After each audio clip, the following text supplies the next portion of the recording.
Something's happening. Semi-recently, a lot of older games in the Sonic series, especially those considered to be in the dark age of the franchise, are getting a lot of attention online, and positive attention at that, 2 decades after they were released. And my boomer self's just sitting here like, what? So what's going on? Is it just nostalgia blindness? Is it the content being made surrounding the games lifting them up? Is it the remasters Sega's been putting out recently? Well, Generations 2024 is pretty good actually. Through my experience with the series over the course of my life, and watching and being part of the community that talks extensively about this stuff for a while, I'm here to offer my perspective on how every Sonic game eventually becomes good. First and foremost, the passage of time is a big boon to almost anything art related, as nostalgia can be a driving force for some of the older projects. No matter how bad mechanically the final hazard might be, there's nothing that beats saving the world as your 2 favorite super hogs with Live and Learn blasting in the background, especially if you switched off with your brother between Sonic and Shadow. The vibes are just immaculate. Folks who grew up playing a particular game are now old enough to convey those feelings online, whether through just chatting on the social media sites or creating content surrounding it. But also, the more time we get from a game's release, the more people that have the chance to play it. This leads to new perspectives being given to the older titles. There isn't the baggage of what something like Sonic 06 was like at launch for someone who plays it now. With the game being almost 20 years old, the bad taste it left for so many are long gone from following the series. Without the bias of a longtime fan, these games have been given new life as the current generation has gotten into them, not having the same critiques as those who were there during the game's release, because Sonic is now something completely different to what it was at the time. And even for the longtime fans, rather than it being the new current failure, the rockier titles are simply a blip in the long legacy the franchise has. It's endured. Looking at how Sonic's progressed since its inception tells quite a different story than just looking at its most recent performance. A good skill that can honestly apply to your own life too. Sometimes just looking at progress over one day or 1 week is a way different picture than over the course of a month, or a year, or many years. So because Sonic has continued past those blips, in retrospect, the bad times didn't define the legacy of the series, allowing it to become more relevant than it has ever been in a long time with the movies, the merchandise, the comics, the current games, all those things. And with how long some of these games have been around, there's not only been a bunch of time to play them, but also plenty of opportunities to get good at them. Obviously, the better you get at something, the more you tend to like it, and Sonic games are certainly no exception to that. In fact, they rely on that rule a lot.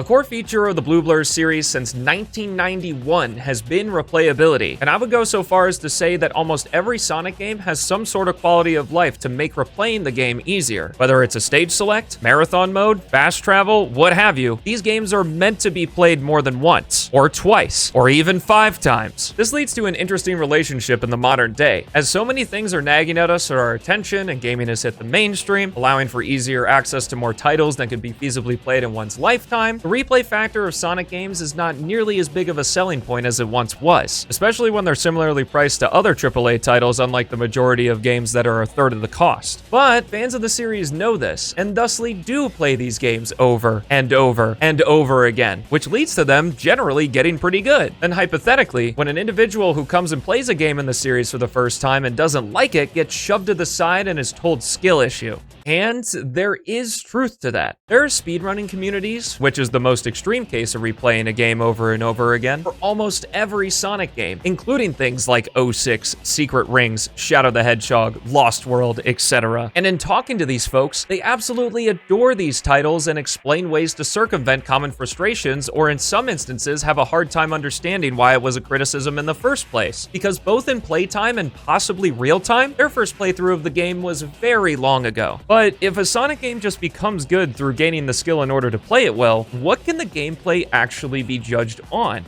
After giving it a lot of thought, my perspective now is to instead first analyze how well a Sonic game incentivizes the player to want to keep replaying it, then discuss the nuances of its gameplay style further down the line. Distilling the gameplay of the main series, there are 2 big aspects: gaining the speed, then maintaining it. In Sonic 1 on the Genesis, the only way the player could make Sonic go faster themselves was quite literally just running forward. And even then, there was a cap to how quickly Sonic could run. It was up to the player to take advantage of the terrain terrain along with rolling to figure out how to go faster, but then also figure out how to keep all that speed because once Sonic hit the ground running, it was back down to the speed cap. Since Sonic 1, the ability to gain speed part of the equation has become simpler. Sonic 2 introduced the spin dash, Sonic 3 gave him the fire shield for the air, Sonic Adventure allowed the spin dash to be spammable and used on the move. Then we jump forward to the modern day where we literally have a go fast now button in the form of the boost, almost eliminating the need to figure out how to gain speed entirely, though there is still things like air drag and such. I feel that this is a hedge against having to replay the game as many times to get that sense of speed throughout your playthrough, as going fast is part of the identity of the series, not figuring out how to go fast. The quicker the player can feel the sense of speed, the more likely they are to continue playing. To test this theory, I had my girlfriend Haley, who had never played a Sonic game before other than Project 06 for a sub goal long ago, try out Mania Green Hill, Adventure through Emerald Coast, and Space Colony Arc in Shadow Generations. She played them back to back and I gave her basically no hints other than what would have been in a hint ring in Shadow Genz's case because I forgot to turn them back on. It was really eye-opening and admittedly amusing watching her figure out each game since she had no idea for how even basic mechanics that we normally take for granted work. And after playing the 3 levels and a boss fight, I asked her, of the 3, yes. So you played Sonic Mania first, yes. Played Sonic Adventure second,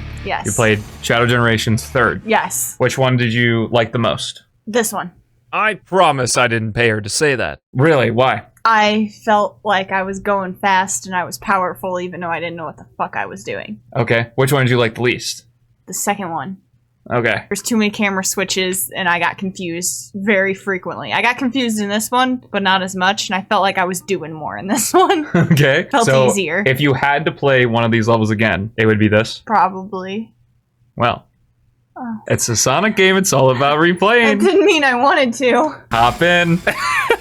This is torture. It's okay. This is the last thing, I promise, and then I'll make you dinner. I promised her dinner. It's fine. So, watching her play through Shadow Gens a second time, obviously she did much better picking up on things in the level. And to say she felt even more accomplished at the end is an understatement. So, how did that feel going through it the second time? Pretty hype.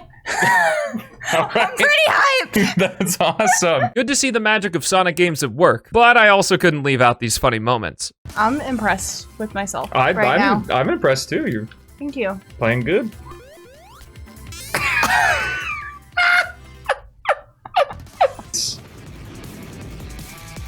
Sick.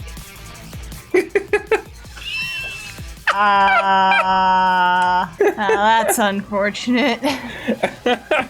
Spooky man. Oh dear God. Coming to get ya. Okay, little wiggle man.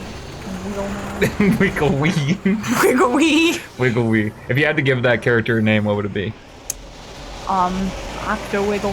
Octowiggle. I'm a believer in that.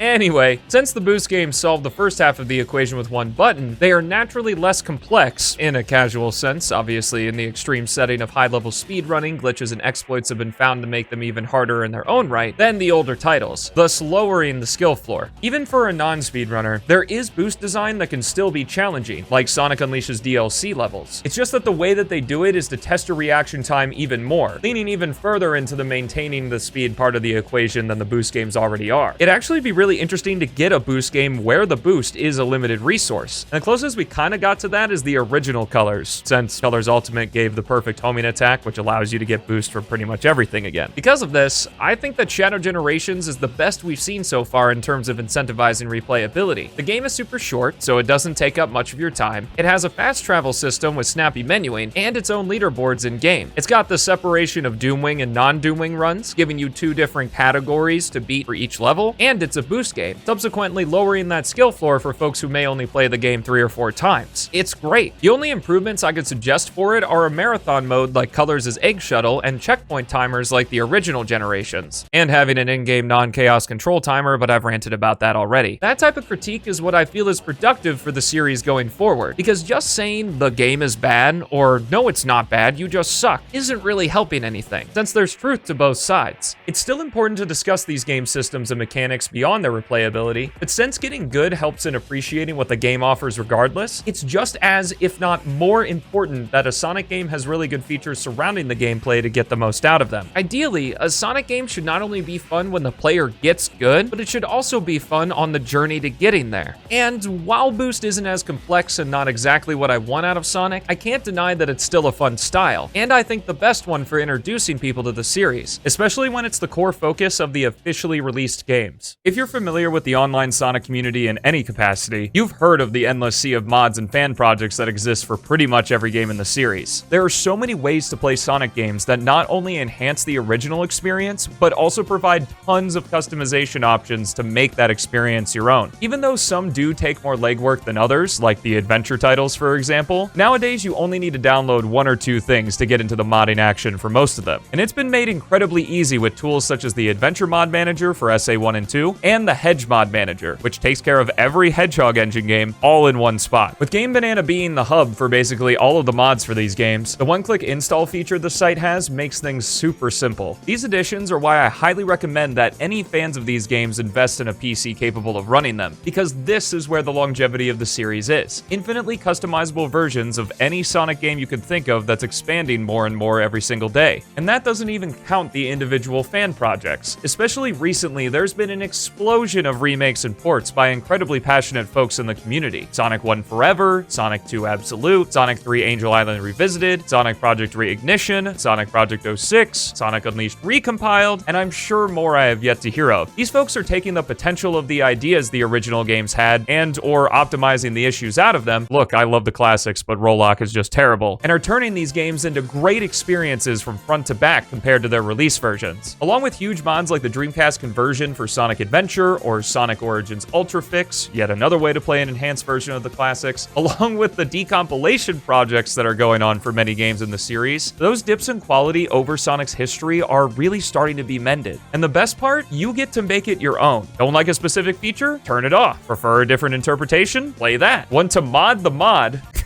So silly. For the fan project to make it even more to your liking? Go for it. This is where I want to give a personal thank you to everyone behind the scenes who take the time out of their own schedules to make these games even more fun, and for being so receptive of feedback that comes when making these kinds of projects. You're truly a big part of why Sonic is the series that it is right now, and I hope the skills you gain from these experiences help you out later on. As a final aside, there are also fan games and ROM hacks that take Sonic in a completely new direction, so if you don't like what the official team is cooking up, or if you miss a particular style of Sonic game, trying out one of these projects could be a great way to find more of what you enjoy from the series. Sonic is a franchise that's graced very well with age, and has had a strong enough following to endure its rockier times. Not only have folks gotten better at playing these games, but now there are many talented people that, with the grace of Sega, are making these amazing fan projects that either reinvent an official title or try something completely new with the Hedgehog. The series is in the best spot it's ever been in for me, and I wanted to articulate why things have gotten so good, and give a jumping off point for giving constructive feedback to future releases, both official and unofficial. Shout out to ChaosX for the render of PO6 Sonic used in the thumbnail, and to the Stelmo crew for supporting what I do. And of course, thanks to you so much for watching. Have a fantastic rest of your day,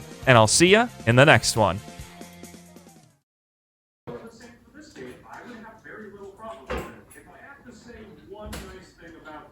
How is it?